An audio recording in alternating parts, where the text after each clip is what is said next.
taking place once again. Want to give it up for all the artists who passed through, the sound system operators of the vendors who are here. And I hope you all in this parish keeping peacefully for the season, the Christmas season, and next year and beyond. We want no more violence, no more killing. Just let's live together and have fun.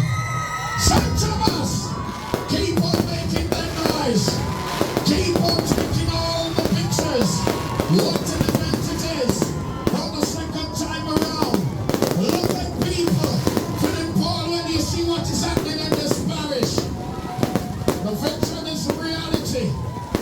Take it up for this lesson. I'm your host. We're doing it once again. What a moment it is when we put politics on the side and we come together as friends and brethren.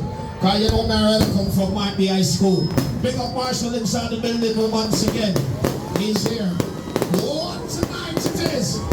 Tell me, big up yourself. You know you're the driver of the veil. Yes, it is. What a beauty. What a beauty. What a beauty. It is St. Thomas events on the ground, covering it once again for another year. This is the parish. They once said it was a forgotten parish, but it's no longer. It is a parish to reckon with. The ones who are coming from the east, and we have shown you once again. It is. Give it up! Give it up! For the worshipers and the team was putting this together once again for another year. St. Thomas fireworks and tree lighting ceremony. It is.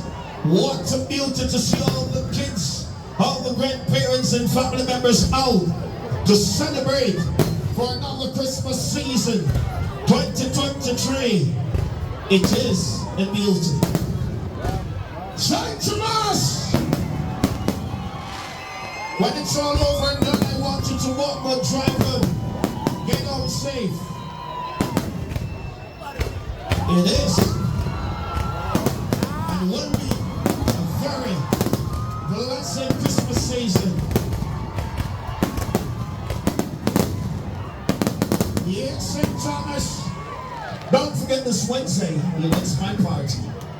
So it's 106 in Park, Limelight.